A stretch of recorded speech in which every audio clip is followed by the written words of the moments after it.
Assalamualaikum teman-teman, balik lagi di Ruang Cerita bersama Kakak Juli. Apa kabar kalian semua? Semoga sehat terus ya teman-teman.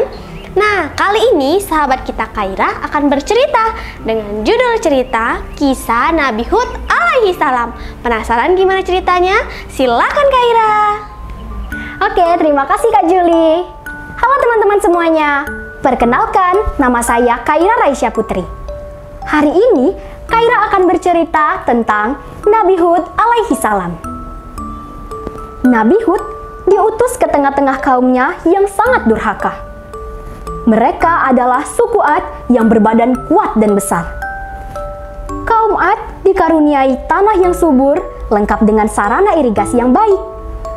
Air seolah memancar dari segenap penjuru untuk menyirami dan menyuburkan tanah pertanian dan perkebunan mereka. Berkat karunia Allah ini, mereka hidup makmur. Mereka dapat membangun tempat tinggal yang indah dan megah. Dalam waktu singkat, mereka berkembang pesat dan menjadi suku terbesar di antara suku-suku lainnya. Kecenderungan manusia selalu lalai. Bila kemakmuran dan kemewahan sudah tercapai, mereka lupa diri dan hanya memperturutkan hawa nafsunya yang tak kenal puas. Bukan Allah yang mereka sembah, melainkan berhala yang bernama Samud, Sada, dan Al-Habah.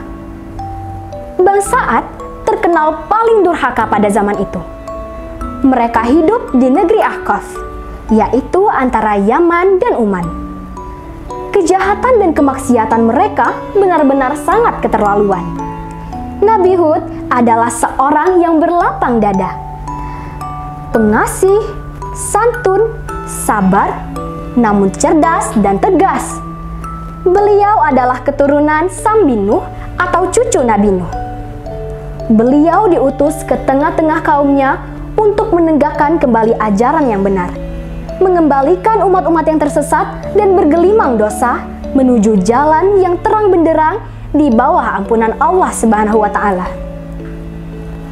Wahai kaumku, kalian telah menempuh jalan yang keliru dan sesat. Batu-batu berhala yang kalian sembah tidak bisa berbuat apa-apa, tidak mampu memberikan kebaikan maupun kemelaratan. Hanya Allah yang pantas kita sembah. Dialah yang memberikan rizki berlimpah ruah hingga kalian dapat hidup makmur di muka bumi ini. Allah yang menghidupkan kita dan mematikan kita. Ingatlah, Allah yang menghidupkan kita dan kembali di akhirat guna mempertanggungjawabkan perbuatan kita di bumi. Siapa yang beramal baik akan mendapatkan pahala yang penuh dengan kenikmatan. Sebaliknya, siapa yang berbuat jahat dan kemaksiatan akan menerima siksa dan penghinaan. Ajakan Nabi Hud ini malah dilecehkan oleh kaumnya. Mereka berkata, mana bisa orang yang mati akan dihidupkan kembali? Itu hanya omong kosong dan bualanmu saja. Orang hidup hanya sekali. Susah senang ya hanya di muka bumi ini. Kalau sudah mati ya sudah, tidak ada urusan lagi. Mereka bahkan berani mencerca Nabi Hud, dan perbuatannya makin keterlaluan. Kemaksiatan merajalela. Mereka tidak mau menerima Nabi Hud sebagai utusan Allah, bahkan mengejeknya sebagai orang bodoh dan tidak berakal. Allah menurunkan azab atas kedurhakaan mereka. Bangsa Ad kemudian ditimpa musim kemarau yang panjang selama 3 tahun. Tidak ada setetes hujan sama sekali dalam kurun itu. Rusaklah lahan pertanian dan perkebunan yang mereka banggakan selama ini. Bahaya kelaparan mengancam di mana-mana. Dalam keadaan demikian, Nabi Hud masih berkenan memberikan peringatan kepada kaumnya. Hai kaumku, mohon ampunlah engkau kepada Allah dan bertaubatlah kepadanya. Niscaya Dia menurunkan hujan yang sangat deras atasmu, dan Dia menambahkan kekuatan kepada kekuatanmu, dan janganlah kamu berpaling dengan berbuat dosa. Tetapi peringatan Nabi Hud itu malah ditentang keras oleh mereka. Hai Hud, kamu tidak mendatangkan suatu bukti yang nyata, dan kami sekali-sekali tidak akan meninggalkan sembahan-sembahan kami karena perkataanmu.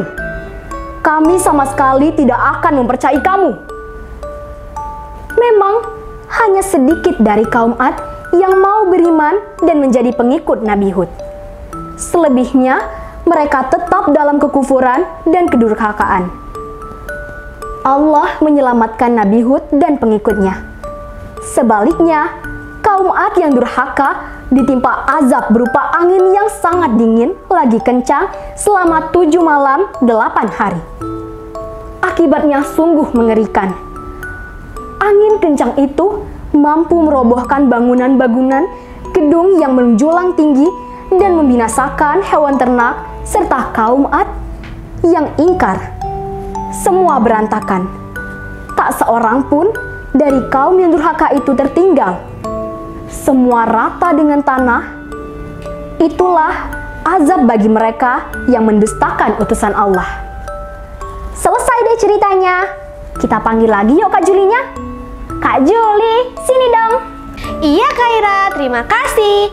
Nah, sekarang Kakak Juli akan memberikan pertanyaan untuk kalian semua. Simak dengan seksama ya teman-teman. Kaum apakah yang ingkar kepada Allah Subhanahu wa Ta'ala? Yang tahu bisa tulis di kolom komentar. Dan untuk teman-teman di rumah yang ingin unjuk bakat atau kirim-kirim salam, bisa banget kok. Caranya, kirimkan video kalian ke nomor di bawah ini ya teman-teman. Hari ini sampai di sini dulu. Ahad depan kita berjumpa lagi. Saya Kakak Juli. Wassalamualaikum warahmatullahi wabarakatuh. Dadah.